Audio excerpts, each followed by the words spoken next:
ವಿಜಯೇಂದ್ರಗೆ ಕೈಕೊಟ್ಟ ಬೆಂಬಲಿಗರು. ಅಣ್ಣ ನೀನೇ ಬೇಕು ಅಂತಿದ್ದವರು ಗಪ್ ಚೂಪ್ ಆಗಿದ್ದೇಕೆ? 2028ಕ್ಕೆ ಡಿಕೆಶಿ ಎದುರಿಸೋ ಬಿಜೆಪಿ ಗಂಡು ಯಾರು? ಇನ್ನೇನು ಕೆಲವೇ ದಿನಗಳಲ್ಲಿ ರಾಜ್ಯಾಧ್ಯಕ್ಷ ಹುದ್ದೆಯಿಂದ ಬಿಡುಗಡೆಗೊಳ್ತಾರೆ BY ವಿಜಯೇಂದ್ರ ಅಂತ ಸುದ್ದಿ ಹರಿದಾಡದ ಕೂಡಲೇ ಬೆಂಬಲಿಗರು ತಾ ಮುಂದು ನಾ ಮುಂದು ಅಂತ ಪ್ರೆಸ್ ಮೀಟ್ ಮಾಡಿ ವಿಜಯೇಂದ್ರ ಪರ ಲಾಬಿ ಮಾಡ್ತಾ ಇದ್ರು.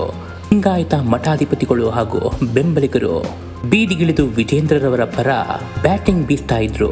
ಆದರೆ ದಿನದಿಂದ ದಿನಕ್ಕೆ ರಾಜ್ಯ ಬಿಜೆಪಿಯ ಅಧ್ಯಕ್ಷ ಹುದ್ದೆಯಲ್ಲಿರುವ BY ವಿಜೇಂದ್ರರವರ ಬೆಂಬಲಿಗರ ಸಂಖ್ಯೆ ಕಡಿಮೆ ಆಗ್ತಾ ಇದೆಯಾ? ಮೇಲ್ನೋಟಕ್ಕೆ ಇದು ಹೌದು ಅಂತ ಅನ್ಬಹುದು. ರಾಜ್ಯ ಬಿಜೆಪಿ ಈಗ ಮೊದಲಿನ ಹಾಗಿಲ್ಲ, ಒಡೆದ ಮನೆಯಾಗಿದೆ. ಪಕ್ಷದೊಳಗಿನ ಆಂತರಿಕ ಭಿನ್ನಮತ ದಿನದಿಂದ ದಿನಕ್ಕೆ ಬಿಗಿಲಾಡಿಸ್ತಾ ಇದೆ. ಒಬ್ಬರನ್ನ ನೋಡಿದ್ರೆ ಇನ್ನೊಬ್ಬರಿಗೆ ಆಗುದಿಲ್ಲ, ಒಬ್ಬರನ್ನ ಕಂಡ್ರೆ ಇನ್ನೊಬ್ರು ಉರಿ ಬೀಳ್ತಿದ್ದಾರೆ. ಬಿಜೆಪಿ ರಾಜ್ಯಾಧ್ಯಕ್ಷ BY ವಿಜೇಂದ್ರ ಅವರ ಕುರಿತಾದ ಇತ್ತೀಚಿನ ಒಂದು ಆಡಿಯೋ DV ಸದಾನಂದಗೌಡರು ಆಡಿರುವ ಆ ಒಂದು ಪದ ಈಗ ಎಲ್ಲರ ನಿದ್ದೆಗೆಡಿಸಿದೆ. BY ವಿಜಯೇಂದ್ರ ಅವರಿಗೂ ಕೂಡ ಇರುಸು ಮುರುಸು ತಂದಂತಹ ಆಡಿಯೋ ಅದು. ಹಿರಿಯ ನಾಯಕರಾದ DV ಸದಾನಂದಗೌಡರವರು ಬಳಸಿದ ಆ ಒಂದು ಪದ ರಾಜ್ಯಾಧ್ಯಕ್ಷ ಹುದ್ದೆಯಿಂದ ಕಿತ್ತಿಸಬೇಕು ಅನ್ನುವ ಪದ ವಿಜಯೇಂದ್ರರವರಿಗೆ ತೀವ್ರ ಮುಜುಗರ ಮತ್ತು ಬೇಸರವಾಗಿದೆಯಂತೆ. ಹೀಗಂತಹ ಸ್ವತಃ BY ವಿಜಯೇಂದ್ರರವರು ತಮ್ಮ ಆಪ್ತ ಬಳಗದ ಬಳಿ ನೋವನ್ನ ತೋಡ್ಕೊಂಡಿದ್ದಾರೆ. ಆದರೆ ಇದನ್ನೆಲ್ಲ ಸರಿಪಡಿಸಬೇಕಾಗಿದ್ದಂತಹ ಹೈಕಮಾಂಡ್ ಇದುವರೆಗೂ ಕೂಡ ಆಡಿಯೋ ಸತ್ಯಾಸತ್ಯತೆಯನ್ನ ತಿಳಿಯೋ ಪ್ರಯತ್ನ ಮಾಡೇ ಇಲ್ಲ. ಹಾಗಾದ್ರೆ ಬಿಜೆಪಿಯ ಸಮಸ್ಯೆಯನ್ನ ಪರಿಹಾರ ಮಾಡೋರು ಯಾರು? ರಾಜ್ಯಾಧ್ಯಕ್ಷ ಹುದ್ದೆಯಲ್ಲಿರುವ BY ವಿಜಯೇಂದ್ರರವರ ವಿರೋಧವಾಗಿ ಯಾರೇ ಏನೇ ಸಂಚು ಮಾಡಿದ್ರು ಕೇಂದ್ರದ ಹೈಕಮಾಂಡ್ ಸುಮ್ಮನೆ ಕೂತು ನೋಡತ್ತೆ ಹೊರತು ಅದನ್ನ ಬಗೆಹರಿಸುವ ಪ್ರಯತ್ನವನ್ನ ಮಾಡ್ತಾನೆ ಇಲ್ಲ. ರಾಜ್ಯದಲ್ಲೂ ಕೂಡ BY ವಿಜಯೇಂದ್ರರವರಿಗೆ ಬೆಂಬಲ ಸಿಗ್ತಿಲ್ಲ. ಹಾಗೆ ಹೈಕಮಾಂಡ್ನ ವತಿಯಿಂದಲೂ ಕೂಡ ರಾಜ್ಯಾಧ್ಯಕ್ಷ BY ವಿಜಯೇಂದ್ರರವರಿಗೆ ಯಾವುದೇ ಒಂದು ಬೆಂಬಲ ಕೂಡ ಸಿಗ್ತಾ ಇಲ್ಲ. ಸದ್ಯ ರಾಜ್ಯ ಬಿಜೆಪಿಯಲ್ಲಿ BY ವಿಜಯೇಂದ್ರ ಅಧ್ಯಕ್ಷರ ಒಂದು ಬಣ ಮತ್ತು ವಿಪಕ್ಷ ನಾಯಕ R ಅಶೋಕ್ ರವರ ಮತ್ತೊಂದು ಬಣ. ಈ ಎರಡು ಬಣಗಳ ಬಡಿದಾಟದ ನಡುವೆ ಹೈಕಮಾಂಡ್ ತೆಪ್ಪಗೆ ಎಲ್ಲವನ್ನ ವೀಕ್ಷಣೆ ಮಾಡ್ತಾ ಇದೆ. ಬಣ ರಾಜಕೀಯವನ್ನ ಸೂಕ್ಷ್ಮವಾಗಿ ಗಮನಿಸ್ತಾ ಇರುವ ರಾಜ್ಯ ಬಿಜೆಪಿಯ ಕಾರ್ಯಕರ್ತರು ಹಾಗೂ ತಾವಾಯ್ತು ತಮ್ಮ ಕೆಲಸವಾಯಿತು ಅಂತ ಬಿಜೆಪಿ ಪಕ್ಷವನ್ನ ಕಟ್ಟುವ ಕೆಲಸವನ್ನ ಮಾಡ್ತಾ ಇದ್ದಾರೆ ಒಂದಷ್ಟು ಜನ.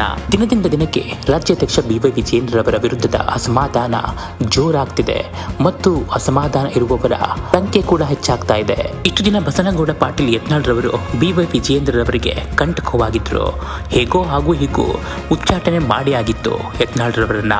ಆದ್ರೆ ಈಗ ಮುಂದುವರೆದ ಬಾಗುವಂತೆ ಹಲವಾರು ಹಿರಿಯ ನಾಯಕರುಗಳು BY ವಿಜಯೇಂದ್ರರವರ ವಿರುದ್ಧ ನಿಂತಿರುವ ಎಲ್ಲ ಲಕ್ಷಣಗಳು ಕಾಣ್ತಾ ಇದೆ. BSY ರವರ ವಿರೋಧಿಗಳಾಗಿದ್ದ ಹಲವಾರು ನಾಯಕರುಗಳು ಈಗ BY ವಿಜಯೇಂದ್ರರವರ ವಿರುದ್ಧ ಮಸಲತ್ತು ನಡೆಸ್ತಾ ಇದ್ದಾರೆ. ಅಪ್ಪನನ್ನ ರಾಜಕೀಯದಿಂದ ತೆರೆಮರೆಗೆ ತಳ್ಳಿದ್ದಾಯ್ತು. ಈಗ ಮಗನ ವಿರುದ್ಧ ಹೊಸ ಆಟ ಕಟ್ಟಿ ತಮ್ಮ ರಾಜಕೀಯ ಲಾಭವನ್ನ ಪಡೆಯುವ ಪ್ರಯತ್ನದಲ್ಲಿದ್ದಾರ ಹಲವಾರು ನಾಯಕರುಗಳು. ಇಷ್ಟೆಲ್ಲ ನಡೀತಾ ಇದ್ರು ಪಕ್ಷದ ಹೈಕಮಾಂಡ್ ಮಾತ್ರ ನಿಂತ ನೀರಾಗಿದೆ. ಯಾವುದಕ್ಕೂ ಕೂಡ ಪ್ರತಿಕ್ರಿಯೆ ಕೊಡೋದಿಲ್ಲ. ಚುನಾವಣೆ ಇನ್ನೇನು 2 ವರ್ಷಗಳಷ್ಟೇ ಬಾಕಿ ಇದೆ. 2028ಕ್ಕೆ ರಾಜ್ಯದಲ್ಲಿ ಚುನಾವಣೆ ನಡೆಯಲಿದೆ. ಆಡಳಿತಾರೂಢ ಕಾಂಗ್ರೆಸ್ ಪಕ್ಷಕ್ಕೆ ಮಣ್ಣು ಮುಕ್ಕಿಸಿ 2028ಕ್ಕೆ ರಾಜ್ಯದಲ್ಲಿ ಬಿಜೆಪಿ ಪಕ್ಷವನ್ನ ಅಧಿಕಾರಕ್ಕೆ ತರುವ ಪ್ರಯತ್ನವನ್ನ ಮಾಡಬೇಕು. ಆದ್ರೆ ಇದು ಯಾವ ಪ್ರಯತ್ನವೂ ಕೂಡ ನಡೀತಾ ಇಲ್ಲ. ಕಾಂಗ್ರೆಸ್ ಪಕ್ಷದ ಸಾರಥಿಯಾಗಿ DK ಶಿವಕುಮಾರ್ ಅವರು ಅಧಿಕಾರ ಸ್ವೀಕಾರ ಮಾಡಿದ ನಂತರ ಡೈನಮಿಕ್ ಆಗಿ ಕೆಲಸವನ್ನ ಮಾಡ್ತಾ ಇದ್ದಾರೆ. ರಾಜ್ಯದಲ್ಲಿ ಈ ಹಿಂದೆ ನಡೆದಂತಹ ಹಲವಾರು ಲೋಪದೋಷಗಳನ್ನ ಸರಿಪಡಿಸಿಕೊಂಡು ಮುಂದಿನ ಚುನಾವಣೆಗೆ ತಯಾರಾಗ್ತಿದ್ದಾರೆ. ಕಾಂಗ್ರೆಸ್ ಸರ್ಕಾರ ಮತ್ತೊಮ್ಮೆ 2028ಕ್ಕೆ ಅಧಿಕಾರಕ್ಕೆ ಬರಲೇಬೇಕು, ಮತ್ತೆ ಉಳಿದ ಅವಧಿಗೆ ನಾನೇ CM ಆಗಬೇಕು ಅಂತ DK ಶಿವಕುಮಾರ್ ಅವರು ಎಲ್ಲ ತಯಾರಿಯನ್ನ ಮಾಡ್ಕೊಳ್ತಿದ್ದಾರೆ. ಆದರೆ ಸರ್ಕಾರದ ವಿರುದ್ಧ ಬಿಜೆಪಿಯವರು ಯಾವ ಪ್ರತಿಭಟನೆ ಕೂಡ ಇದುವರೆಗೂ ಮಾಡಿಲ್ಲ. ಪಕ್ಷ ನಾಯಕ R ಅಶೋಕ್ ಆಗಲಿ ಅಥವಾ ರಾಜ್ಯಾಧ್ಯಕ್ಷ BY ವಿಜಯೇಂದ್ರರವರಾಗಲಿ ಸರ್ಕಾರದ ವಿರುದ್ಧ ಗಟ್ಟಿ ಧ್ವನಿಯಲ್ಲಿ ಮಾತನಾಡುವ ಪ್ರಯತ್ನವನ್ನ ಮಾಡೇ ಇಲ್ಲ.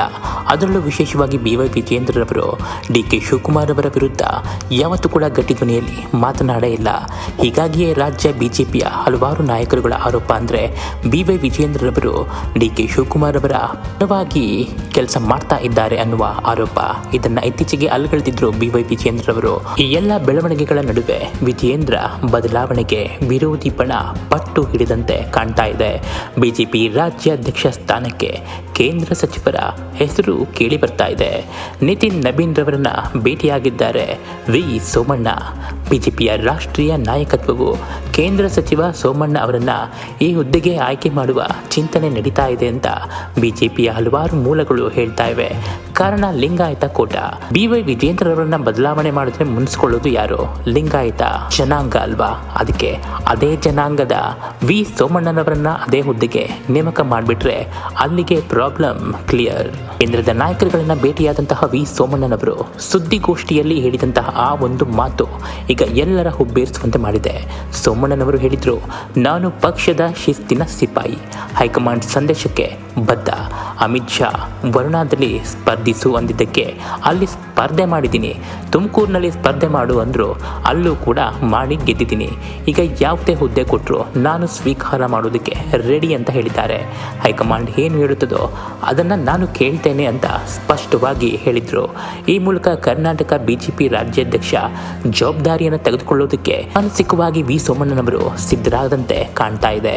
ಬಿಜೆಪಿಯ ರಾಷ್ಟ್ರೀಯ ನಾಯಕತ್ವವು ಕೇಂದ್ರ ಸಚಿವ ಸೋಮಣ್ಣ ಅವರನ್ನ ಈ ಹುದ್ದೆಗೆ ಆಯ್ಕೆ ಮಾಡುವ ಬಗ್ಗೆ ಚಿಂತನೆ ನಡೆಸ್ತಾ ಇದೆ ಅಂತ ಮೂಲಗಳು ತಿಳಿಸ್ತಾ ಇದೆ. ಈ ಮೂಲಕ ಒಂದೇ ಕಲ್ಲಿಗೆ ಎರಡು ಹಕ್ಕಿಯ ಒಡೆಯುವ ಪ್ರಯತ್ನವನ್ನ ಬಿಜೆಪಿ ಹೈಕಮಾಂಡ್ ಮಾಡುವ ಪ್ರಯತ್ನದಲ್ಲಿದೆ.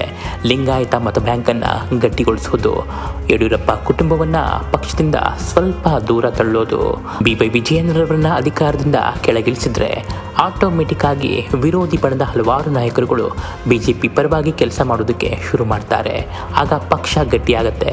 ಬಿಜೆಪಿ ಪಕ್ಷ ಗಟ್ಟಿಯಾದರೆ ರಾಜ್ಯದಲ್ಲಿ ಮುಂದಿನ ಚುನಾವಣೆಗೆ ತಯಾರಿಯನ್ನ ಮಾಡ್ಕೋಬಹುದು ಅನ್ನೋದು ಕೇಂದ್ರದ ಹೈಕಮಾಂಡ್ ಪ್ಲಾನ್. ಒಂದು ವೇಳೆ ರಾಜ್ಯಾಧ್ಯಕ್ಷ ಹುದ್ದೆಯಿಂದ ಬಿಡುಗಡೆಗೊಳಿಸಿದ್ರೆ ವಿಜೇಂದ್ರರವರ ಭರವಸೆ ಹೇಗಿರುತ್ತೆ? BY ವಿಜೇಂದ್ರರವರು ಪಕ್ಷದ ಚಟುವಟಿಕೆಯಲ್ಲಿ ಹೇಗೆ ಪಾಲ್ಗೊಳ್ತಾರೆ? ರಾಜ್ಯಾಧ್ಯಕ್ಷ ಹುದ್ದೆಯಲ್ಲಿ ಈಗಾಗಲೇ ಅಲಂಕರಿಸಿದ್ದ ನಳಿನ್ ಕುಮಾರ್ ಕಟೀಲ್ ರವರನ್ನ ಸೈಡ್ಗೆ ತಳ್ಳಿ ಬಿಜೆಪಿಯಲ್ಲಿ ಈಗ ಅಡ್ರೆಸ್ಗೆ ಇಲ್ದಂಗೆ ಮಾಡಿದ್ದಾರೆ. ಅದೇ ರೀತಿ BY ವಿಜೇಂದ್ರರವರನ್ನು ಕೂಡ ಸೈಡ್ಗೆ ಹಾಕಲಾಗುತ್ತಾ? BY ವಿಜೇಂದ್ರರವರ ರಾಜಕೀಯ ಅಂತ್ಯ ಇದರೊಂದಿಗೆ ಮುಕ್ತಾಯವಾಗುತ್ತಾ? ಸಾಮಾನ್ಯವಾಗಿ ಒಂದು ಮಾತು, ರಾಜ್ಯಾಧ್ಯಕ್ಷ ಹುದ್ದೆಯಲ್ಲಿ ಯಾರಿರ್ತಾರೋ ಅವರೇ ಮುಂದಿನ ಮುಖ್ಯಮಂತ್ರಿಗಳು ಆಗ್ತಾರೆ ಅನ್ನೋದು. ಮುಂದಿನ ಎಲೆಕ್ಷನ್ನಲ್ಲಿ DK ಶಿವಕುಮಾರ್ ಅವರನ್ನ ಎದುರಿಸುವ ಗಂಡು ಬಿಜೆಪಿಯಲ್ಲಿ ಯಾರು? ಅಶೋಕ್ ಅಥವಾ BY ವಿಜೇಂದ್ರ? ಈ ಇಬ್ಬರು ನಾಯಕರು ಆ ಹೊಣೆಯನ್ನು ಹೊತ್ಕೊಳ್ಬೇಕಾಗಿತ್ತು. ಆದರೆ ಇವರಿಬ್ಬರ ಮೇಲೆ ಯಾವ ನಂಬಿಕೆ ಕೂಡ ಕಾರ್ಯಕರ್ತರಿಗೆ ಇಲ್ಲ. ಈ ಇಬ್ಬರು ನಾಯಕರುಗಳು ಕೂಡ ಗಟ್ಟಿ ಧ್ವನಿಯಲ್ಲಿ DK ಶಿವಕುಮಾರ್ ಅವರ ವಿರುದ್ಧ ಮಾತನಾಡುವ ಪ್ರಯತ್ನ ಇದುವರೆಗೂ ಕೂಡ ಮಾಡಿಲ್ಲ. ಹಾಗಾಗಿ ಕಾರ್ಯಕರ್ತರು ಈ ಇಬ್ಬರು ನಾಯಕರುಗಳ ಮೇಲಿನ ನಂಬಿಕೆಯನ್ನ ಕಳೆದುಕೊಂಡಂತಾಗಿದೆ. ಸದ್ಯ BY ವಿಜೇಂದ್ರ ಅವರ ಮಾತನ್ನ ಯಾವ ನಾಯಕರುಗಳು ಕೂಡ ಕೇಳೋದಕ್ಕೆ ರೆಡಿ ಇಲ್ಲ, ಕೇಳಿಸಿಕೊಳ್ಳುವ ಸಾವಧಾನ ಕೂಡ ಇಲ್ಲ. ಇದಕ್ಕೆಲ್ಲ ಕಾರಣ ಬಿಜೆಪಿ ಹೈಕಮಾಂಡ್. ಯಾವಾಗ BY ವಿಜೇಂದ್ರರವರ ವಿರುದ್ಧ ಮಾತನಾಡೋದಕ್ಕೆ ಶುರು ಮಾಡಿದ್ರು ಆವಾಗ ರಾಜ್ಯದ ನಾಯಕರುಗಳಿಗೆ ಸರಿಯಾಗಿ ಬುದ್ಧಿ ಹೇಳಿದಿದ್ರೆ ಈ ಗತಿ ಬರ್ತಾ ಇರಲಿಲ್ಲ ಅಂತಿದ್ದಾರೆ ಬಿಜೆಪಿ ಕಾರ್ಯಕರ್ತರುಗಳು.